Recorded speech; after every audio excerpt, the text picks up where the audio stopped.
and catch me, I'll be moving fast. Call me a shooting star. Let 'em know who you are. Flying up in a bar. Wish on a star. Time to show 'em who's in charge. Call me a shooting star.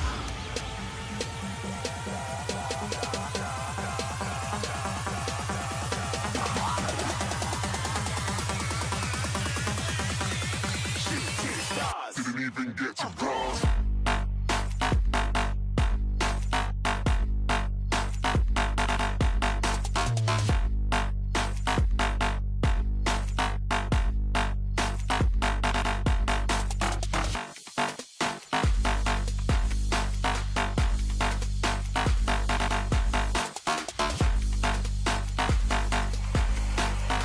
I said I'm moving too far. Get to bronze.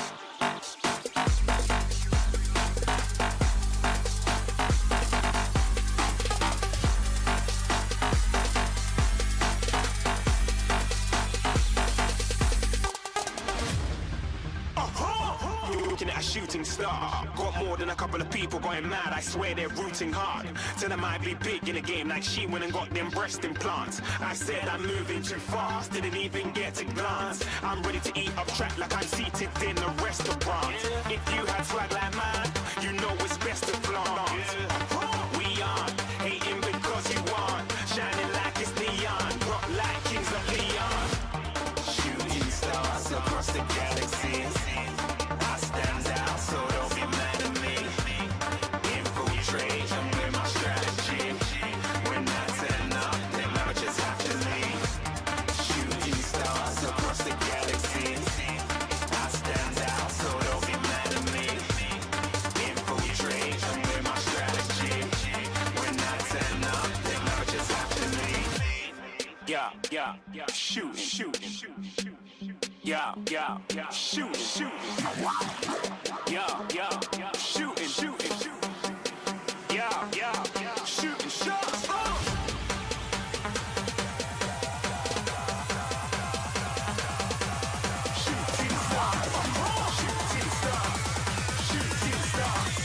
Shooting stars. Didn't even get to bronze.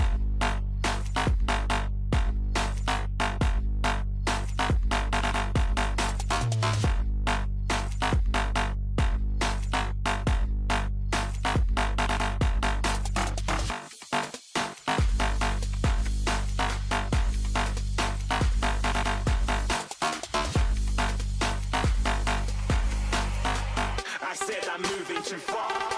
Get to bronze.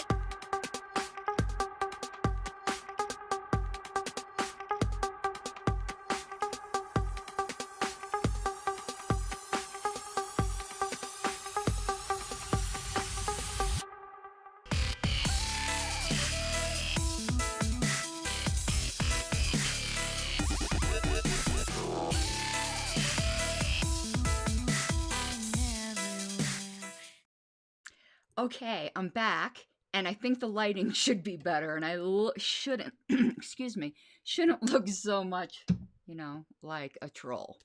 That's always a good thing. And those man, I am just tongue-tied. Those Dave Smith clips the last time were so short, so I queued up some other stuff I had in my backlog. And basically what I have now, I don't remember the dude's name, and to be honest with you, I really don't care at this point because whatever. But this dude put out a video called "The LP is Embarrassing?" ? And it wasn't entirely a serious video. It was somewhat of a serious video, but it's the type of crap we see all the time. And the funny thing is, to the extent he was serious, it's kind of ironic because the video itself of him trying to show the LP is embarrassing is embarrassing. And yeah, if it's not half a joke, I'm assuming it's half a joke because you'll see. If it was serious, then I really feel bad for this guy.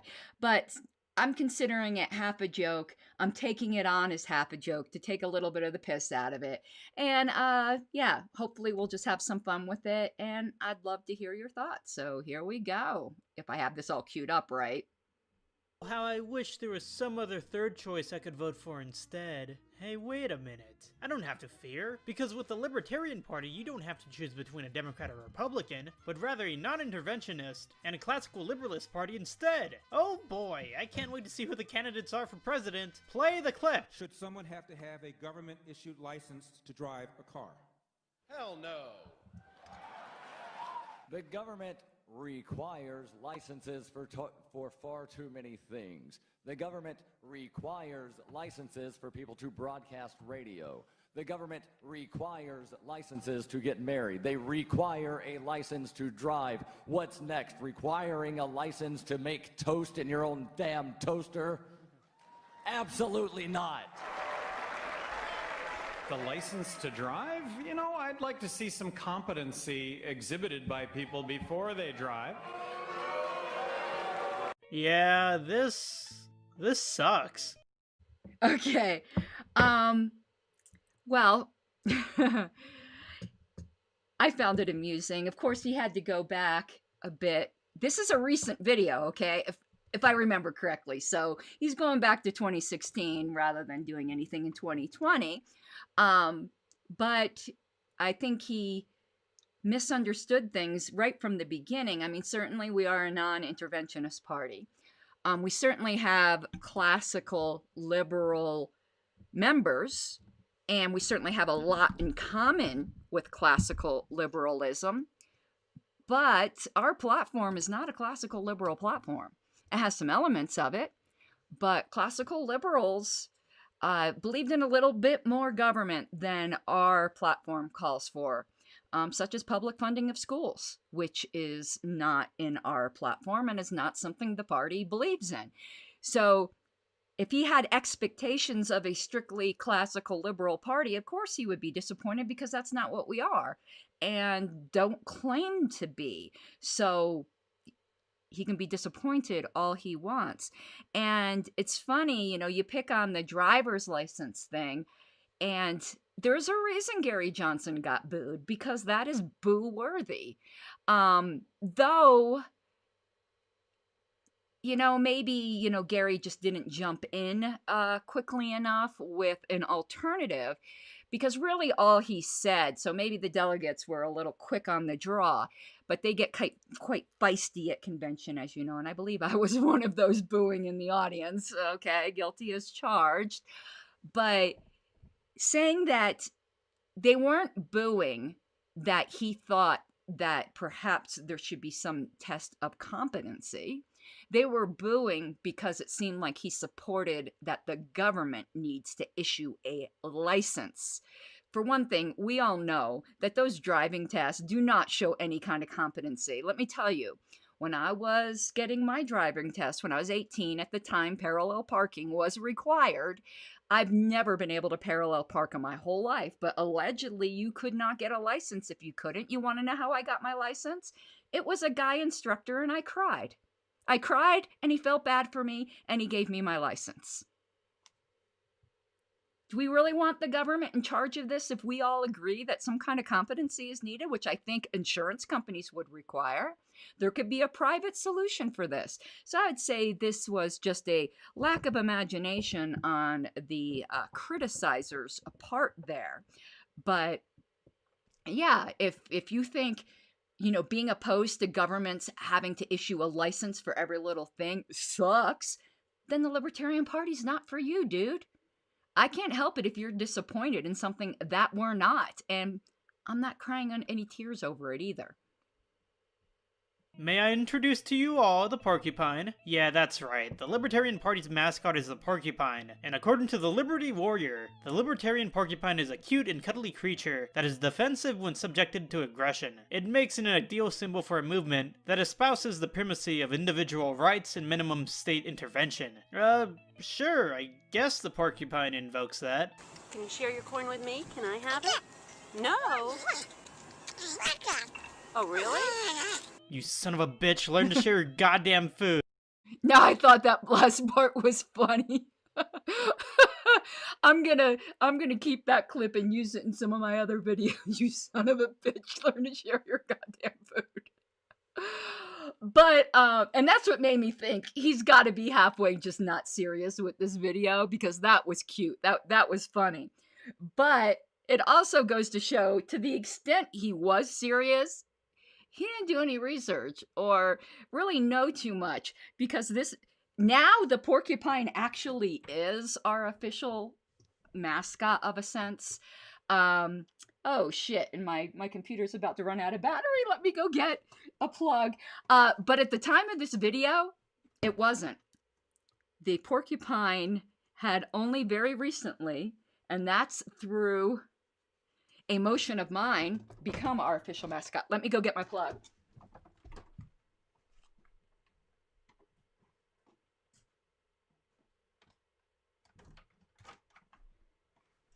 If my stream cuts out suddenly, it's because I ran out of juice and didn't realize it. But let's see if we can get this plugged in here. Okay, hopefully this will keep us alive, but if not, you know why. Because this is an aftermarket plug that sometimes doesn't keep up with the power needs when I'm streaming. Sorry. We'll let it charge up if it goes offline, and I'll finish the stream at another, once it charges up a bit. Oh, I'm doing contouring for you guys who don't know. The ladies know. Yeah, we find all kinds of ways to deceive you with makeup. Okay, let's go on to the next one and learn to share your food, you selfish bastard. Back in 2016, James Weeks, who was running for chairman of the Libertarian Party, dropped out of the race by stripping?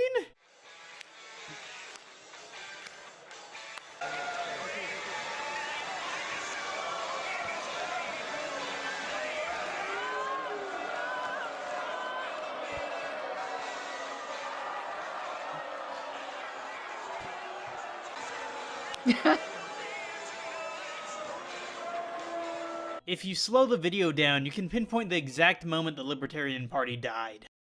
Yeah, everyone likes to point to that. It wasn't our finest moment. I'm not going to defend that whatsoever. But always in reviewing that clip, I'm pretty proud of how many people booed. This is a bunch of libertarians, as you know. So, we can control what people do. I mean, freedom isn't a tame lion, and that means you are going to have people do dumb things like get on stage and strip. But it's funny that he thought that was the moment that he thought the Libertarian Party died, rather than lying ass Bill Weld. I would much rather see 10,000 stripping James Weeks than another Bill Weld. You can't help but feel at least kind of bad for some of the Libertarian Party supporters. Some of them sincerely try and take their party seriously. You know, I wanted the Libertarian Party to be taken seriously, but the fact that he was able to stand up there for 5 minutes in his underwear was the most ridiculous thing ever. I have read 100 books on this ideology. I have donated a lot of my own money for this party. That was a joke, and I'm going to let everybody here say it was a joke! Okay, it's funny. You can tell he doesn't know anything about individual libertarians here. He brings forth Charles Perrello as the guy, as this is, the Libertarian Party ought to listen to him and be professional like him. And, you got to feel sorry for the party. Some of them, are actually respectable. Okay. This is the guy he's putting forward as more respectable than James Weeks. Okay, big guy. So first off, I do not have a fucking bowl cut. Second, I'm not some troll. Look, you and I, we know each other. We play our little games going back and forth. I write a nasty article on you. You make a negative post on me. But we need to get something off the ground. I do not have a fucking bowl cut. I have a very nice head of hair. Unlike yourself, it is very full, it is very luscious, and women love stroking their fingers through it. So, look, you can insult me based on my policies. You can insult me based on my character. You do not insult my fucking head of hair. And look, I have been very nice to you. I've always respected your inclusion in the debates. I mean, you had that distinct advantage of not looking like a meth-addled hillbilly and not having killed someone. That made you like an easy runner-up for me in the Libertarian Party primary. But granted, I was a runner-up like by Mount Everest. But look, I like you, dude. Don't insult the hair, though. You can insult me, just not the hair. It's not a bowl cut. Goes back and waves with the wind. So Charles Bullcut Barallo, that's the guy. He thinks, was the respectable one at convention. Okay.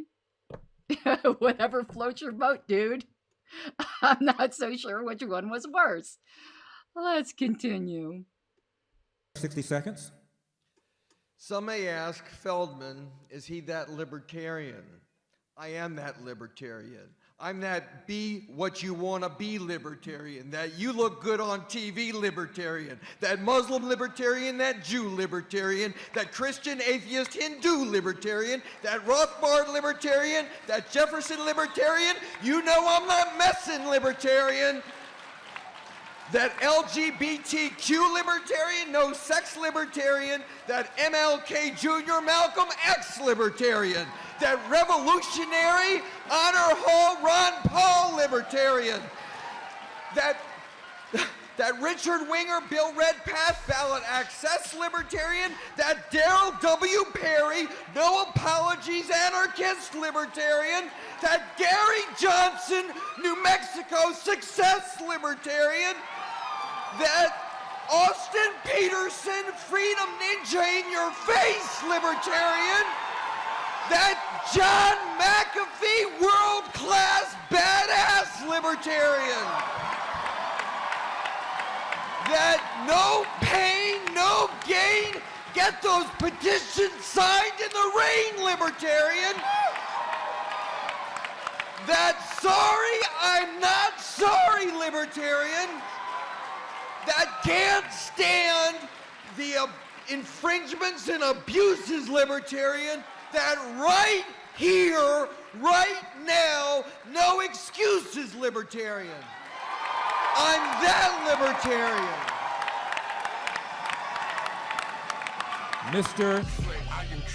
Okay, it's gonna move to the next scene there. Yeah, there we go. I didn't clip it out quick enough. Now that isn't a clip that was on that guy's video. I just decided to share that because if we're gonna relive the best moments of the 2016 convention, that was fantastic.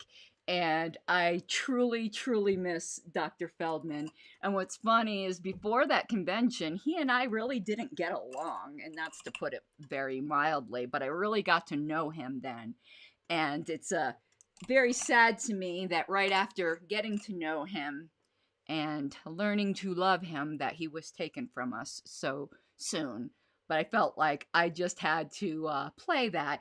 But it also showed what this guy in his video just isn't getting. We're diverse. Yeah, he's that libertarian. There's a lot of us. And that's the beauty of freedom. We're so different. And if you find that embarrassing, Bangu. When Austin Peterson was arguing that a child shouldn't be able to buy heroin, his own party just booed at him. That being said, at the state level, I would support some legislation that would stop children from being allowed to purchase drugs and prosecute anyone who would put a child in danger. Because I do believe that children do need some protection. Yes, you should not be able to sell heroin to a 5-year-old. As funny as this clip is, it really boggles the mind more than anything, just due to how bizarre the party is. Yeah, we're a bit bizarre, and we like it that way, but I don't think you can take that clip altogether seriously. I think they were just taking the piss out of Austin. Really, you talk to party members, I don't think anyone wants to be selling heroin to children. They were triggered a bit by his saying laws. Libertarians always will be. But I think they were just fucking with Austin, which makes it even funnier because that look he got when he got booed for that was just, it was delicious. So, okay, I'll give him that one. If you take that seriously, that is pretty cringe, but I don't take it seriously. I was there. It wasn't meant to be taken seriously. Daryl Perry ran for the nomination in 2016 and introduced some interesting metaphors involving tomatoes when it came to the debate stage. I read statutes for fun, and so far I have yet to find the word tomato in any statute. But I don't think anybody here would say that tomatoes are not legal. I think that every substance, whether it be cannabis or crystal meth, should be absolutely as legal as tomatoes. There should not be any regulations on how much you buy, grow, sell, possess, consume, sell to your neighbor, give to your neighbor, throw in the air to land on the ground, wherever it may be. No regulations. Everything should be as legal as tomatoes. Something is obviously wrong with this dude, but something about him is so awesome. Von Nothouse to go to prison for competition with the Fed, and then we can end the Fed.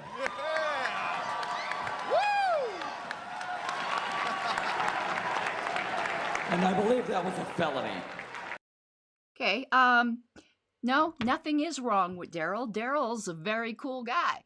I, in fact, gave the nomination speech for Daryl proudly at that convention. He's quite intense, that's for sure. He's a hardcore anarchist, but there's nothing wrong with him, and I guarantee he's 10 times smarter than the guy doing this video. Daryl is one of the smartest people I've ever met in my life.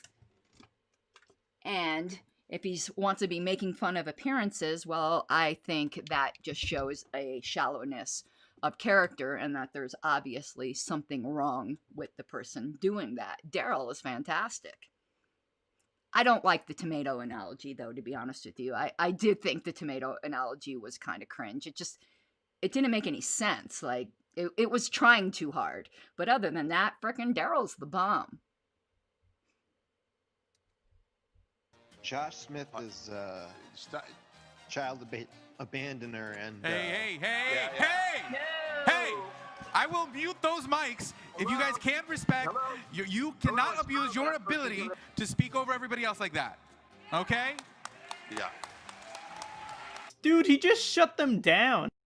Okay, so that's like, so he should have. That guy was abusing his ability and he was violating decorum. You don't do shit like that. Good for Alex, man. Like, how is that on an embarrassing video? Somebody gets out of line on the mic and the chair shuts them down. But I figured this was a great opportunity to share everyone's favorite Alex meme from that convention. I just love it. Poor Alex. Oh my God. Oh, that was wonderful. His hair, and it isn't a bowl cut, Charles, but his hair just went nutty. Since most of the convention took place on live Zoom calls, the hilarity and technical difficulties that ensued were pretty marbling. I'm Elijah Boyd, delegation chair from the great state of Alabama, the heart of Dixie, where we dare defend our rights. The Gators are hungry, Epstein didn't kill himself, and Jeff Sessions sucks. Like, okay, need to go. Oh, it didn't go big. Okay, that's fine. We'll just leave it little like this. What was so hilarious about that? Like, there's so much of this video was just try too hard. If you gotta try to find clips that are embarrassing from the Libertarian Party, then that's pretty sad, because it's not that difficult, because we're funny. We're a lot of fun. Was it, if I had to guess, what, because he stumbled over a word? Like, you never do that? That's easy to do. I'm hoping it isn't the completely juvenile where he stumbled over the word Dixie. Dixie, he said dick. Is that it? I don't get it. What was so wrong with that? That was perfectly fine. Dude, man. Okay, now we go to the next I think one. 2020 truly speaks volumes about the current situation within the United States, since this election year, Vermin Supreme chose to actually take this run seriously, arguing that reality is stranger than what any type of satire would present. I'll be the first one to admit, it's actually fairly remarkable to see Vermin Supreme talk actual policy, instead of making a mockery of American public affairs. This is for the kids. Kids are naturally anti-authoritarians, they are naturally nonconformists, and they naturally love humor. Kids want to change the world, and that is what kids and libertarians have in common. And I say if the kids don't learn about libertarianism from libertarians, they will be hearing about it from the socialists. These are scary times to be a kid, and we must present our vision for a transition to a post-state world. We need to explain how we will alleviate the suffering as we pull the rug of government out from under them in a way that makes sense.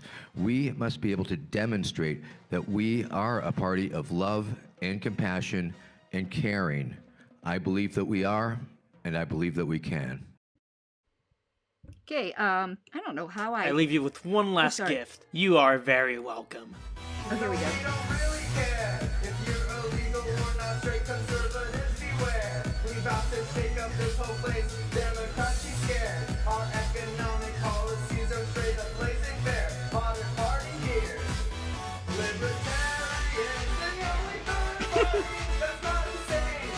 We're not insane.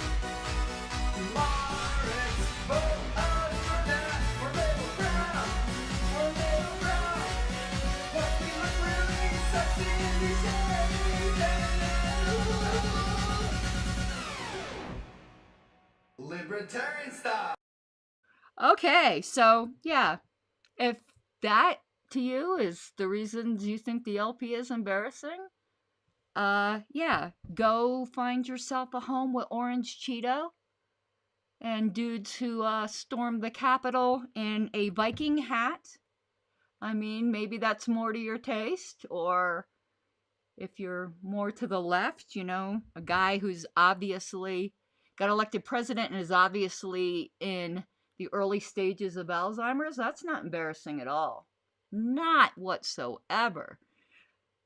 If being with a fun group of people that, you know, really celebrates their diversity and freedom is embarrassing, don't know what to tell you, dude. Don't let the door hit you where the good yard split you. That's, I guess, all I can say. Yeah, there was but I have to say, dude, I am severely disappointed that I was not included in the embarrassing clips. I like to think that I am at least mildly embarrassing. And I was at the 2016 convention, and it was filmed. And it wasn't included. Let me see if I've got that clip. Let me roast myself a little bit. The last name to be placed in nomination for Vice Presidency of the United States of America, Mr. Will Coley.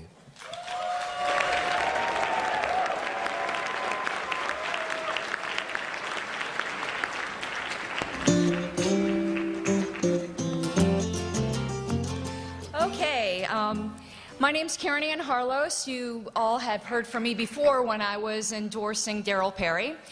And I was asked just a few moments ago, actually, if I'd be willing to speak for Will Coley. And I said, sure. So this is not going to be nearly as prepared as last time, and I'm certainly not as professionally dressed as before, but I think that this really reflects on us as libertarians, that we can do things on the spot and be both formal and informal. And I don't think our party is about respectability politics, so I do not mind that I'm up here in jeans and a t-shirt.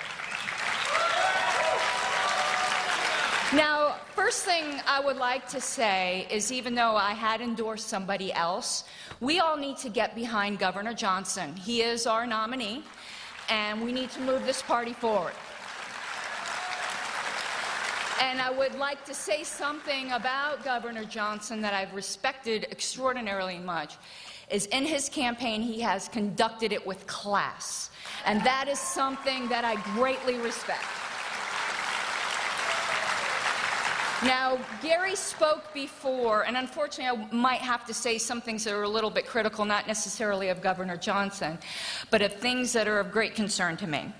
Gary spoke about representing us all and asked for us to choose his particular vice presidential nominee. But as you know, as libertarians, we select these separately, and we don't necessarily have to take his choice. And he said he wanted to represent us all, but I respectfully say that his choice does not represent us all, and it is going to exclude some of us. And what I ask of all of you, and I would say the person that would accomplish this most is Will Coley, but I ask of all of you, do not split us. Do not split us the way Trump and Hillary have split their parties. Make sure that if you're going to, select a vice presidential candidate, that one person will then represent the rest of us that maybe are not necessarily feeling represented.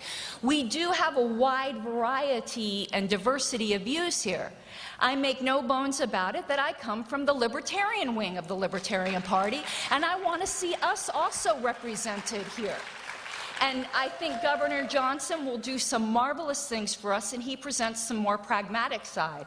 But I ask that you balance out this ticket with someone that will represent the rest of us and not split the party activist base. Now, as far as some of my criticisms, and I hope mean this not with incredible disrespect, but out of a love I have for this party.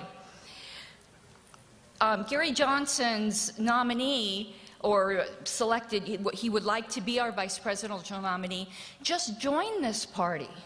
And I haven't been with this party a great deal of time, but I can tell you when I first joined, I was asked to do things for the Libertarian Party of Colorado. And I declined. I said, I have not yet paid my dues. I do not yet know the culture of this party. And we're talking about someone who just read our platform.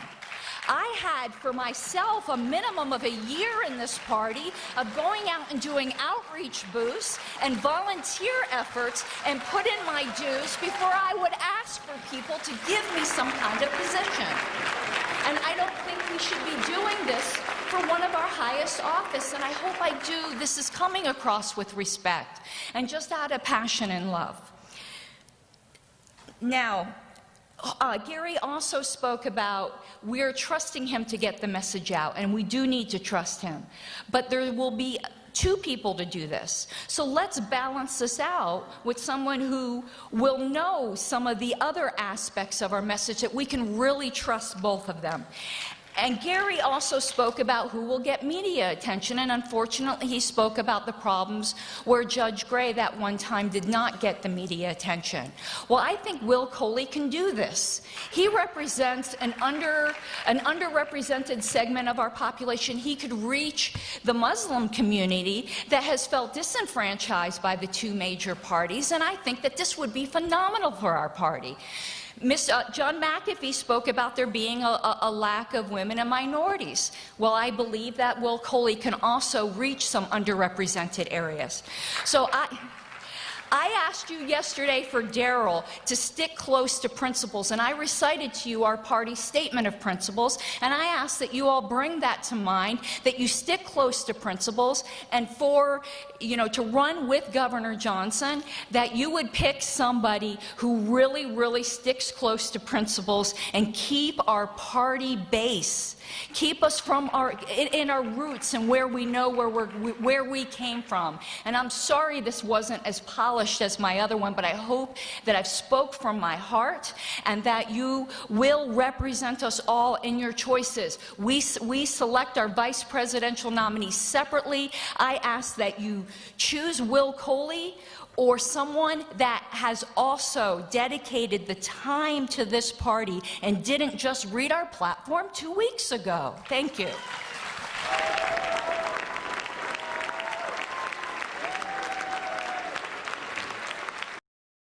Now, come on. I deserve to be in an embarrassing clip, right? The pink hair, the crown, something? Disappointed. So disappointed. I mean, I keep hearing my pink hair is why we don't win. Hold on, I need to get this eyeliner on. Oh, shit. Okay. Well, take that down for a second. So, yeah, that was it for my little backlog of clips I needed to do. I wanted to do that LP is embarrassing thing. I'm going to be going on again later tonight. I'm not sure if I'll do something historical. I might. I've got some material where I wanted to highlight some quotes of Justin Amash. If you remember back maybe a month, well, it was before the election. So maybe it was late October where Trump had foolishly said on Twitter something like, "Thank you, libertarians." Like basically he was acting like he was the libertarian hero. And Justin Amash really took the piss out of him on Twitter with a list of showing how expressly anti-libertarian Trump could be. And I wanted to make sure that that was memorialized somewhere on my channel. So I'm going to be going through, I'm going to re-show you guys that tweet by Trump, right? And go through Justin Amash's points. So maybe I'll do that later. We shall see. But other than that, I'm going to finish up my makeup and I will see you all later. Bye-bye. You gotta take what you're given, that's how we live it. Don't be mad at the system, it's simply how we've existed. I hear a lot of people talking like they politicians and choose to be an accountant because it's safe in the business. Not